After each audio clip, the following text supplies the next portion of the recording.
Admiral Kim Dae stood in the center of the United Earth Defense Command, watching the huge screen that showed Earth from space. The blue planet looked peaceful, but today that peace was about to end. A massive alien ship approached from the outer edge of the solar system, bigger than any human vessel ever built. "Sir, they're requesting communication," said Lieutenant Park Yoon from her station. Her fingers moved quickly over the controls as she tried to establish a clear connection. Kim Dae nodded. "Put it through to the main screen. Alert all defense stations and get Ambassador Nari down here immediately." The screen flickered and changed. Instead of Earth, it now showed the inside of the alien ship. A tall, pale creature with 4 arms and glowing yellow eyes stared back at them. Its skin looked like smooth metal, and when it spoke, its voice was cold and mechanical. "I am High Counselor Vextar of the Galactic Council," the alien said. "I speak for 12 civilized species that have maintained order in this galaxy for 3,000 years. Ambassador Nari hurried into the command center, her diplomatic uniform still being adjusted as she walked. She had spent years learning alien languages and customs preparing for this day. But no amount of preparation could have made this moment less frightening. "We are honored by your visit, High Counselor," Nari said, trying to keep her voice steady. "Earth welcomes peaceful contact with—" "This is not a social visit," Vextar interrupted. "Your species has developed too quickly. You have weapons that concern us. You fight among yourselves constantly. You are dangerous and uncontrolled." Kim Dae felt his jaw tighten. He had fought in 3 wars and commanded Earth's defenses for 10 years. No alien was going to tell him his people were dangerous without a fight. "We have monitored your species for 50 years, Vextar continued. "You went from simple flight to space travel in less than 1 century. Most civilized species take 1,000 years to achieve what you have done. This rapid advancement makes you a threat to galactic stability." Dr. Park Woo entered the command center quietly, carrying a tablet full of readings from the alien ship. His job was to study alien technology and biology. What he saw on his scanners made his blood run cold. The alien ship was using energy sources that Earth science barely understood. "What do you want from us?" Nari asked, though she already feared the answer. "Submission," Vextar said simply. "You have 72 standard hours to surrender your sovereignty to the Galactic Council. You will stop all weapon development. You will accept Council oversight of your government and military. You will allow Council bases on your planet. And if we refuse?" Kim Dae stepped forward, his military training taking over. Vextar's yellow eyes seemed to glow brighter. "Then we will implement corrective measures. Your species will be reduced to a manageable level. Your planet will be placed under direct Council control." The alien's image disappeared, leaving the command center in stunned silence. Dr. Park Woo was the first to speak. "Admiral, their ship is using technology that's centuries ahead of ours. Their weapons could destroy our entire fleet without taking damage. Their shields are powered by something we can't even identify." Captain Lee Soo, head of the Earth Defense Force, slammed her fist on the table. "I don't care if they have magic weapons. Humanity has never surrendered to anyone, and we're not starting now." Kim Dae looked around the room at his officers and advisors. These were good people, brave people, who had dedicated their lives to protecting Earth. The aliens' ultimatum felt like a slap in the face to everything they stood for. "Get me President Choi Jin on the secure line," Kim Dae ordered. "This decision is bigger than just the military." Within minutes, they had a video connection to the president. Choi Jin looked tired but determined as he listened to the report of the alien contact. "So they want us to become their slaves," the president said after hearing everything. "They want us to give up our freedom because they're afraid of us." "That's about the size of it, sir," Kim Dae replied. "They're giving us 3 days to surrender completely, or face what they call corrective measures." President Choi Jin was quiet for a long moment. Outside the president's office, they could see crowds gathering in the streets as news of the alien contact spread around the world. Some people looked frightened, others angry, but all of them looked to their leaders for guidance. Engineer Han Bo was in his workshop when the news reached him. He had been working on improvements to missile guidance systems, never thinking his work might be needed to fight aliens. Now he realized that every human on Earth might be depending on people like him. Pilot Yoon Tae was at the space station when the announcement came through. She was one of Earth's best fighter pilots, trained to defend against human enemies. But as she looked out at the stars, she wondered if her skills would be enough against creatures from another world. "I need to address the world," President Choi Jin said finally. The people have a right to know what we're facing, and they have a right to know what their government intends to do about it. 2 hours later, every television screen, radio, and computer on Earth carried the same message. President Choi Jin sat behind his desk, looking directly into the camera with the confidence that had won him the election. "My fellow humans," he began, "today we received a message from space. An alliance of alien species has demanded that we surrender our freedom, our government, and our right to defend ourselves. They believe that because we are young and strong, we are a threat to their ancient empire." The president paused, letting his words sink in around the world. "They have given us 3 days to submit to their rule or face the consequences. I want every person on Earth to understand the choice we are making. We choose freedom. We choose to remain human. We choose to fight." In the command center, Kim Dae watched the president's speech with pride and worry. They were about to face an enemy that was centuries more advanced than them. But as he looked around at his officers, he saw determination in their eyes. Humanity might be young and might be outgunned, but they had never learned to give up. "Admiral," Captain Lee Soo said quietly, "what are your orders?" Kim Dae straightened his uniform and looked at the stars on the main screen. Somewhere out there, the alien ship was waiting for their surrender. "Start preparing our defenses," he said. "If they want to fight, we'll give them one they'll never forget." The clock was ticking. 60 hours remained until the Galactic Council's deadline, and every human on Earth knew it. In secure bunkers deep underground, the world's brightest minds gathered for the most important meeting in human history. Dr. Kang Mi walked quickly through the corridors of the secret research facility. Her physics calculations filled 3 whiteboards, and her team had been working for 18 hours straight.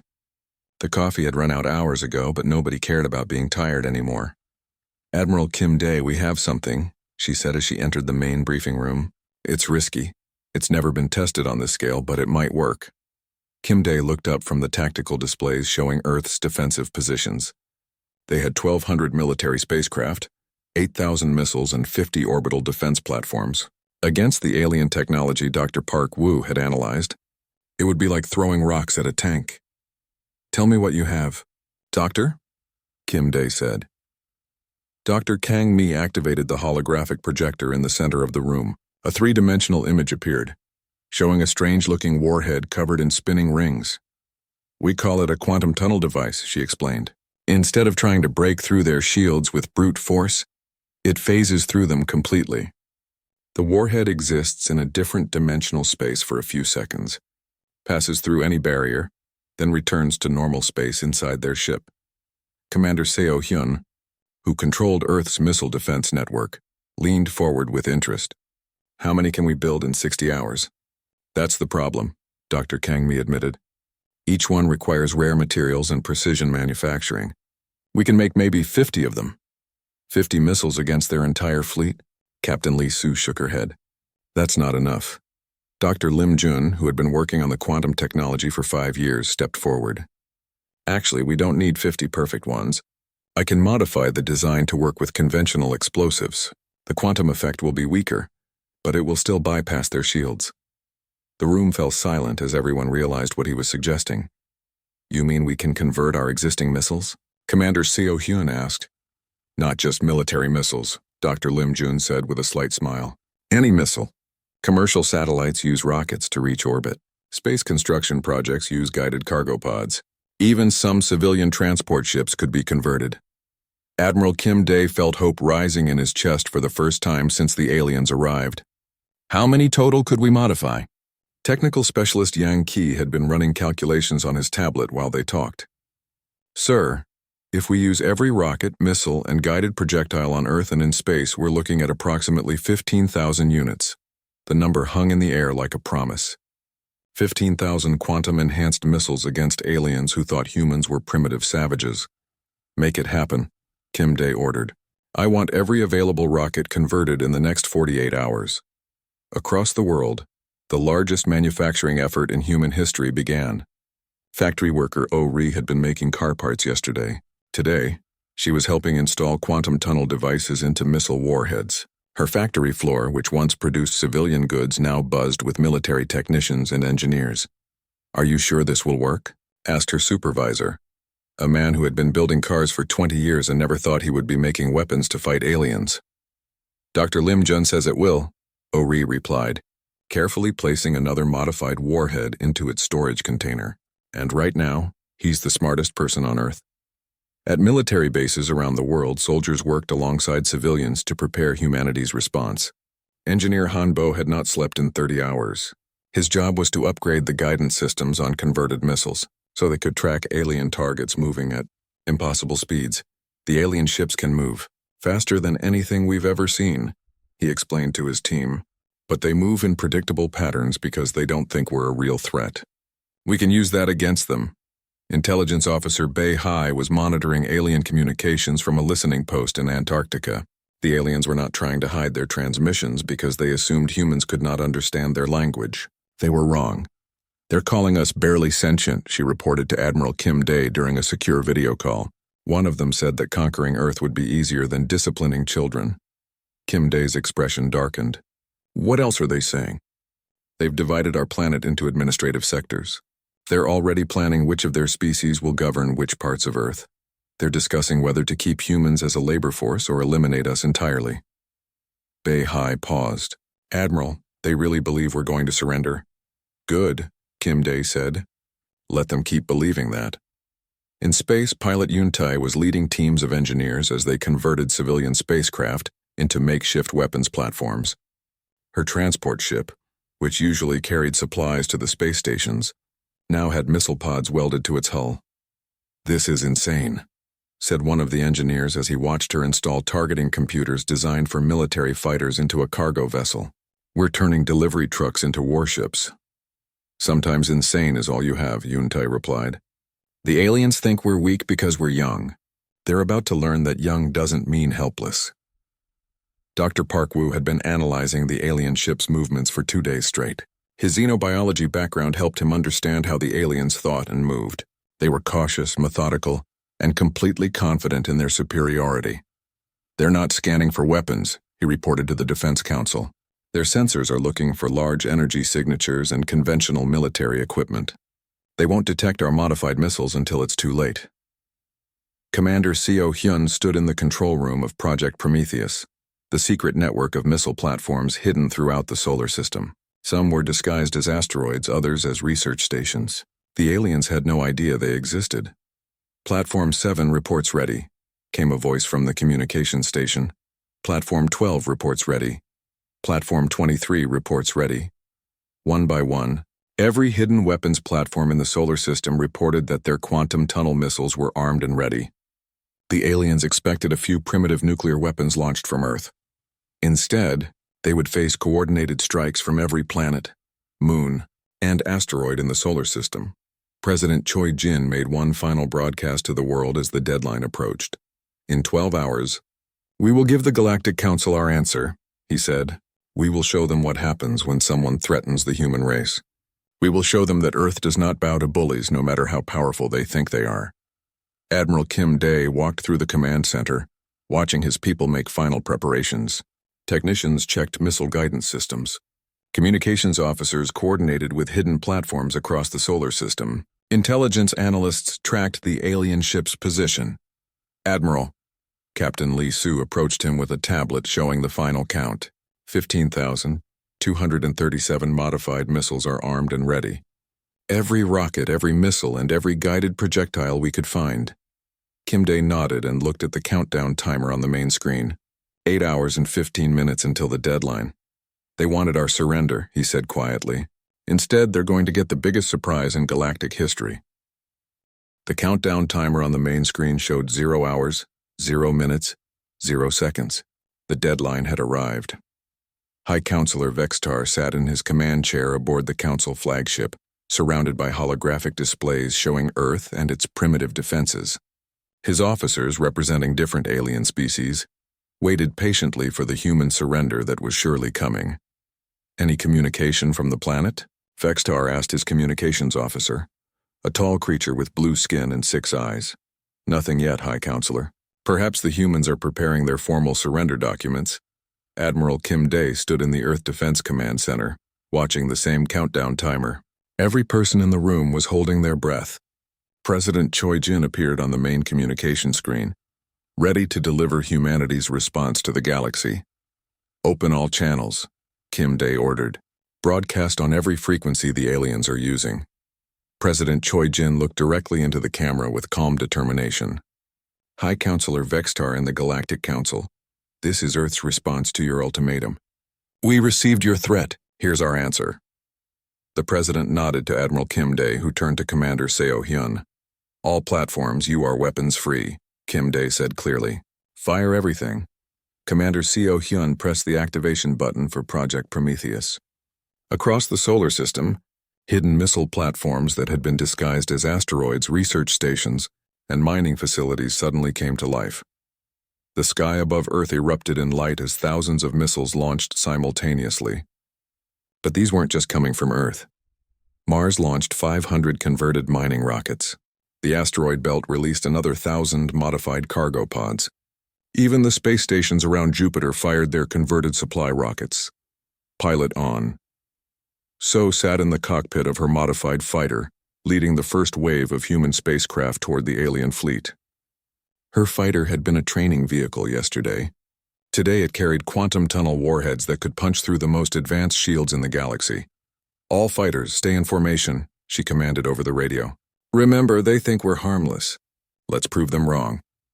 On the alien flagship, alarms began sounding as their sensors detected the massive missile launch. "High Counselor," the sensor operator called out in panic.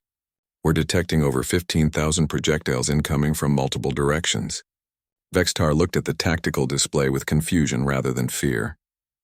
The humans were launching everything they had, but their primitive weapons could not penetrate council shields. "How quaint," he said with amusement. "The humans want to make a gesture before they surrender. Let them fire their simple rockets. Our shields will absorb everything they have." Dr. Park Woo watched the alien ship's response from the command center. Just as he had predicted, they made no effort to dodge or take defensive action. Their overconfidence was about to become their greatest weakness. The first wave of quantum tunnel missiles reached the alien fleet. The council ships maintained their shields but made no other defensive moves. After all, what could primitive human weapons do against technology that was thousands of years advanced? The missiles struck the alien shields and simply passed through them as if they didn't exist. "What?" Vexitar screamed as explosions erupted throughout his fleet. Ships that had never taken damage in centuries of space travel suddenly found their hulls breached, their engines destroyed, their weapons offline. Captain Lee Soo watched the tactical display as alien vessels began exploding one after another. Each ship that died represented thousands of years of alien technological advancement, but they had never learned to fight against an enemy that refused to play by their rules. Direct hits on 60% of their fleet, technical specialist Yang Qi reported with excitement. "Their shields are useless against our quantum tunnel warheads." Pilot Yun Tai led her squadron of converted cargo ships into the battle zone. The aliens were finally trying to return fire, but their weapons were designed for long-range combat against conventional enemies. They had no idea how to fight against humans who modified delivery trucks into attack ships. Communications Officer Park intercepted the panicked alien transmissions and translated them in real time. "High Counselor, our shields are not stopping their weapons. How is this possible? These are primitive creatures. Request immediate reinforcements. We are taking heavy casualties." Intelligence Officer Bei Hai listened to the alien communications with satisfaction. For 3 days she had listened to them talk about humans like they were animals. Now they were learning that even animals fight back when cornered. The battle raged for hours. Wave after wave of human missiles struck alien ships that had no defense against weapons that could phase through their shields.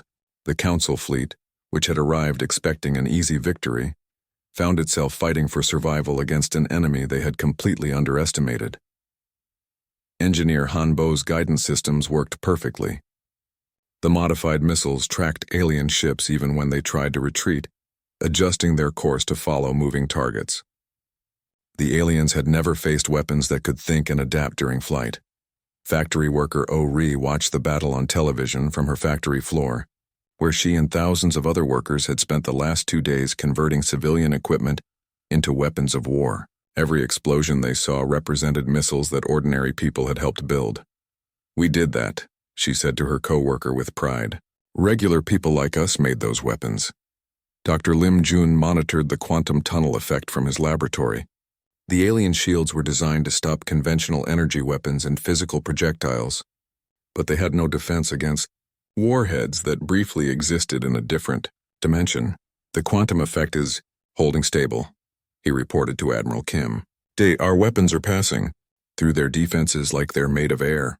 On the alien flagship, Vextar watched his fleet being destroyed by creatures he had dismissed as barely intelligent. Half of his ships were already destroyed or disabled, and the human attack showed no sign of stopping. Order all ships to retreat, he commanded. Fall back to a safe distance. But there was no safe distance. Commander Seo Hyun had positioned missile platforms throughout the solar system, and human fighters were pursuing the retreating aliens with quantum tunnel weapons that made their advanced shields worthless. Dr. Kang Mi watched the battle results with amazement. Her theoretical physics calculations had been turned into weapons that were defeating an enemy thousands of years more advanced than humanity. Admiral, she reported to Kim Dae, our weapons are working better than we hoped. The aliens have no countermeasures for quantum tunnel technology. Admiral Kim Dae allowed himself a small smile as he watched alien ships exploding on the tactical display. The Galactic Council had come to Earth expecting to discipline primitive savages. Instead, they had encountered a species that turned theoretical physics into practical weapons in less than 3 days. Sir, Captain Lee Su called out. Long-range sensors are detecting multiple fleets approaching from different directions. The aliens are calling for reinforcements. Kim Dae's smile faded. They had won the first battle, but the war was just beginning. The Galactic Council represented 12 different species spread across thousands of star systems. Earth had hurt them, but they would be back with everything they had. How long until the reinforcements arrive? He asked. Approximately 6 days, sir. Kim Dae looked around the command center at his officers and advisors. They had just achieved the impossible by defeating a technologically superior enemy. Now they had to do it again on a much larger scale. Then we have 6 days to prepare for round 2, he said. And this time, they'll know we're dangerous. President Choi Jin's voice came over the communication system, broadcasting to the entire galaxy on the same frequencies the aliens used for their official transmissions. To the Galactic Council and all who serve them, the president said, you came to our world with threats and demands. You assumed we would bow to your superiority. You were wrong. Earth does not surrender. Earth does not bow. Earth fights back. News of humanity's devastating counterattack spread across the galaxy like wildfire. In the grand chambers of the Council homeworld, 12 different alien species gathered for the most urgent meeting in 3,000 years of galactic peace.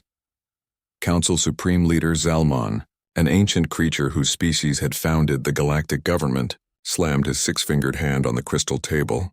His red eyes glowed with anger that his subordinates had never seen before. Explain to me, Zalman's voice echoed through the chamber, how a primitive species that barely left their planet managed to destroy half of our enforcement fleet. High Counselor Vextar, his metallic skin showing scorch marks from his damaged ship, stood before the council with his head lowered in shame. Supreme Leader, the humans possess weapon technology that bypasses our shield systems entirely. They what? Zalman interrupted. They discovered quantum tunnel physics in 3 days. They built weapons we've never seen before. They turned their entire star system into a fortress while we watched. The council chamber fell silent. For 3 millennia, the Galactic Council had maintained peace through overwhelming technological superiority. No species had ever successfully resisted their authority. Now, a young race from a small blue planet had not only resisted, but inflicted casualties that made the Council look weak. Supreme Leader, spoke Council War Minister Thexara, her insect-like features clicking with agitation. We must respond with overwhelming force. If other species see that humans can defeat us, it will encourage rebellion throughout the galaxy. Zalaman nodded grimly. Humanity is now classified as a Category Omega threat. All available fleets are to converge on their system immediately. We will not make the mistake of underestimating them again. On Earth, Admiral Kim Dae stood in the expanded command center that now occupied 3 underground levels. New screens showed defensive positions throughout the solar system, and the facility buzzed with activity as humanity prepared for the largest battle in its history. Sir, long-range sensors confirm 12 separate fleets approaching from different directions, reported Intelligence Officer Bei Hai. Each fleet is larger than the one we just defeated. Total enemy ships over 8,000. The number was staggering. 8,000 alien warships, each one more advanced than anything humanity could build, converging on Earth like a storm of metal and energy. Dr. Kang Mi entered the command center with her latest calculations.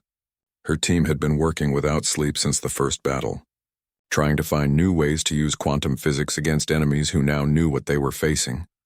"Admiral, we have a new weapon," she announced, activating a holographic display.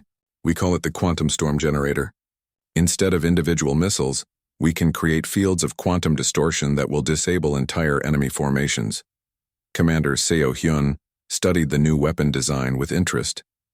"How many can we build?" "That's the beauty of it," Dr. Lim Jun said as he joined the group. "We don't need to build them. We can convert our asteroid mining stations into quantum storm generators. The asteroids themselves become weapons." Captain Yoon Tae was already in space leading the conversion effort. Her team of engineers worked frantically to turn mining equipment into weapons of war. If the asteroids could be weaponized, humanity would have a defensive advantage that the aliens couldn't overcome. "The asteroid belt has over 50,000 large asteroids," she reported to Admiral Kim Dae via secure communication. "If we can convert even half of them into weapon platforms, we'll have the firepower to match their fleet numbers." Engineer Hanbo was coordinating the civilian conversion effort on Earth. Every factory, every workshop, every garage was now part of humanity's military production. His latest project was converting orbital construction equipment into guided missile platforms. "We're running out of traditional missiles," he reported to the Defense Council. "But we're not running out of things that can be turned into missiles. Construction beams, cargo pods, even old satellites can be weaponized with quantum tunnel devices." Factory worker Oh Ri had become a team leader in the largest manufacturing effort in human history. Her factory floor now ran 24 hours a day, with workers sleeping in shifts next to their stations. The alien deadline had forced humanity to work together in ways they never had before. "How many quantum devices have we produced?" she asked her supervisor during a brief break. 47,000 and counting," he replied, wiping sweat from his forehead. "Every major city on Earth has been converted into a weapons production center." Dr. Park Woo had been studying the intelligence reports on the approaching alien fleets. Each species in the Galactic Council had different technologies and fighting styles. Understanding their weaknesses could mean the difference between victory and extinction.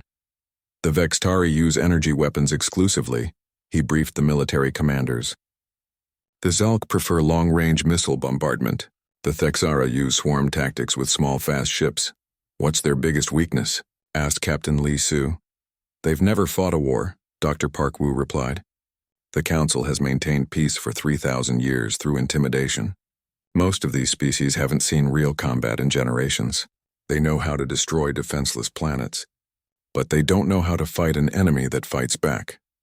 Technical specialist Yang Qi was coordinating the defense grid that now extended beyond Earth's atmosphere. Weapon platforms had been hidden on Mars and the asteroid belt, around Jupiter's moons and even near Saturn. The entire solar system had become a fortress platform. "Status report," he called out to his team. "Earth orbital platforms fully operational. Mars surface batteries armed and ready. Asteroid belt quantum storm. Generators charging up. Jupiter moon installations operational. Saturn ring defensive platforms standing." Briefing Admiral Kim Dae aloud, himself a moment of pride as he listened to the reports. In less than a week, humanity had turned their peaceful solar system into the most heavily defended location in the galaxy. President Choi Jin addressed the world one more time as the alien fleets approached. "My fellow humans, they're coming back. This time with everything they have. 8,000 ships carrying weapons we can barely imagine. They think that overwhelming numbers will succeed where technology failed. They're about to learn that they still don't understand who they're fighting." Ambassador Nari had been monitoring alien communications, hoping to find species within the Council who might be willing to negotiate. What she found instead was disturbing. "Admiral," she reported privately to Kim Dae, "there's no chance of diplomatic solution. They're not planning to conquer us anymore. They're planning to exterminate us completely. They consider us too dangerous to exist." Kim Dae felt a chill run down his spine, but his voice remained steady. "Then we fight for our survival. No quarter asked, none given. Pilot on. So was now commanding a squadron of 50 modified fighters, each one carrying experimental quantum weapons that had been built in the past week. Her pilots were the best humanity had, but they were facing odds that no military force in history had ever overcome. All pilots, remember your training, she broadcast to her squadron as they prepared for launch. We're not just fighting for Earth. We're fighting to prove that humanity deserves to exist in this galaxy. The alien fleets arrived simultaneously from 12 different directions, exactly as planned. Their formation was perfect, their coordination flawless. 8,000 ships arranged in attack formations that had been refined over millennia of galactic dominance. But as they entered the solar system, they found humanity ready for them. Commander Seo Hyun activated the outer defensive perimeter. The asteroid belt, which the aliens saw as empty space, suddenly erupted with quantum storm generators. Hundreds of asteroids revealed themselves as hidden weapons platforms, creating fields of quantum distortion that stretched across millions of kilometers. All defensive platforms, you are weapons free, Admiral Kim Dae commanded. Show them what happens when you threaten the human race. The largest space battle in galactic history had begun. The battle for Earth's solar system raged for 6 days and nights. Space itself seemed to burn as quantum storms erupted between asteroids. Alien energy weapons clashed with human missile swarms, and ships from 2 different eras of galactic development fought for dominance among the stars. Admiral Kim Dae had not left the command center in 4 days. His uniform was wrinkled. His eyes were red from exhaustion, but he continued to coordinate humanity's defense with the precision of a master strategist. The tactical displays around him showed a battle unlike anything in galactic history. Status report, he called out to his officers. Captain Lee Soo looked up from her station. We've destroyed approximately 60% of their fleet, sir. But we've lost most of our outer defense platforms and half our modified fighters. Technical specialist Yang Qi added grimly.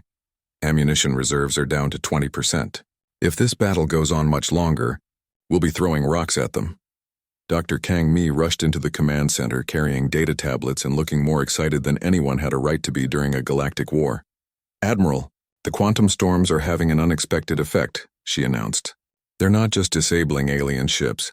They're creating permanent distortion fields that make it impossible for their reinforcements to enter the system safely. Admiral Kim Dae felt a surge of hope. You mean we've trapped them here? Better than that, Dr. Lim Jun said as he joined the group. We've turned our entire solar system into a quantum maze. Any ship trying to enter has to follow specific paths or risk being torn apart by dimensional distortions. Commander Seo Hyun understood immediately. We control the entry points. We can dictate the terms of engagement.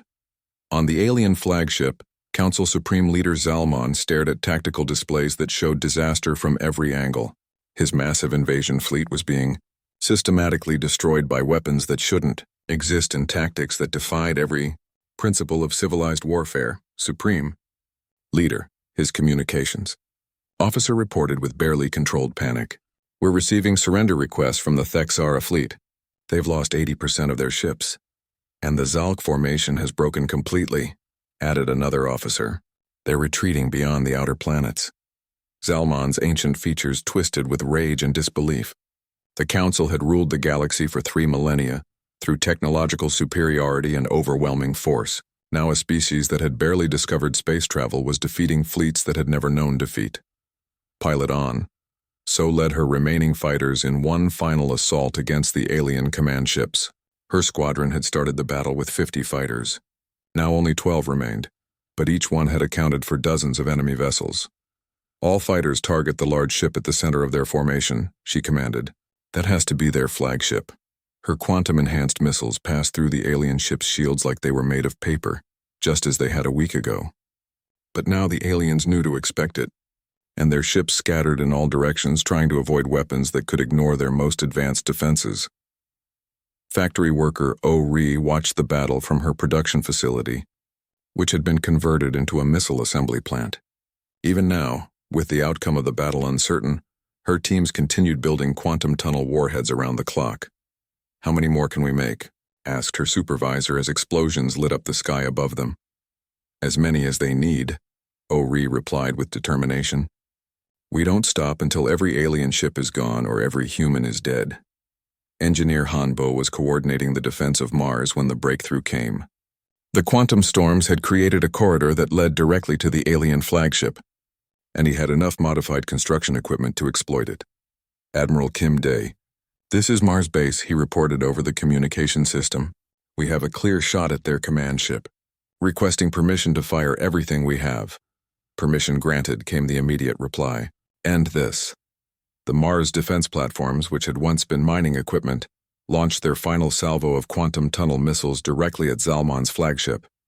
The ancient ship, which had survived 3,000 years of galactic politics, found itself defenseless against weapons built by a species that hadn't existed when it was launched. Intelligence.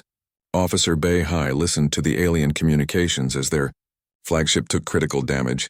Supreme Leader is wounded. Command systems offline. Hull breach on all decks. Request immediate evacuation. Dr. Park Woo had been tracking the alien fleet's morale throughout the battle. What he saw now was unprecedented in galactic history. A council fleet in complete retreat. "Admiral, they're running," he reported with amazement. "All remaining ships are fleeing the solar system. The Galactic Council is retreating from Earth." The command center erupted in cheers as the tactical displays showed alien ships jumping to faster-than-light speeds, abandoning the battle and leaving their dead behind. Humanity had done the impossible. They had defeated the most powerful military force in the galaxy. President Choi Jin appeared on all communication channels, addressing not just Earth but the entire galaxy. "To the Galactic Council and all species who serve them," he began, his voice carrying across thousands of star systems. "You came to our home with threats. You brought fleets to destroy us. You assumed that because we are young, we are weak. You assumed that because you are old, you are wise." The president paused, looking directly into the camera with the confidence of a species that had just proven its right to exist. "You were wrong about us, and you were wrong about yourselves. For 3,000 years you have ruled through fear and intimidation. You have grown soft and complacent. You forgot that evolution never stops and younger species don't always bow to older ones." Communications Officer Park Yoon was monitoring responses from across the galaxy as the president's speech was broadcast on every frequency the council used for official business. "Sir, we're receiving communications from multiple star systems," she reported. "Some of them are supportive." Admiral Kim Day looked at her with surprise. "Other species are contacting us?" "The Kelrani system wants to establish independent diplomatic contact," Park Yoon continued. "The Mockstar colonies are asking for military assistance against Council occupation forces. The Yelm Federation is requesting an alliance." Dr. Park Woo understood what was happening. "We've inspired them. For the first time in millennia, other species are seeing that the Council can be defeated. We've started a galactic revolution." Ambassador Nari was suddenly very busy as requests for communication flooded in from species across the galaxy. Many of them had been forced into the Council centuries ago and had been waiting for someone to show them that resistance was possible. "Admiral," she reported, "I'm receiving formal diplomatic requests from 17 different species. They want to form an alliance against Council rule." The war for Earth's survival was becoming something much larger, a war for galactic freedom. Captain Yoon Tae was now coordinating the construction of humanity's first interstellar warships. The technology captured from alien wrecks combined with human quantum tunnel weapons would create vessels unlike anything the galaxy had ever seen. "When do we launch our first exploration fleet?" she asked Admiral Kim Day. "As soon as possible," he replied. "The galaxy needs to know that humanity isn't staying on Earth anymore. We're taking our place among the stars." Commander Seo Hyun was already planning humanity's expansion beyond the solar system. Every planet, every moon, every asteroid belt could be turned into a fortress using the techniques they had developed to defend Earth. "Sir, we should establish military bases in at least 12 star systems within the next year," she recommended. "If the Council tries to attack us again, we need to be able to fight them in space rather than waiting for them to reach Earth." Dr. Kang Mi and Dr. Lim Jun were working on even more advanced quantum weapons based on technology they had recovered from the battle.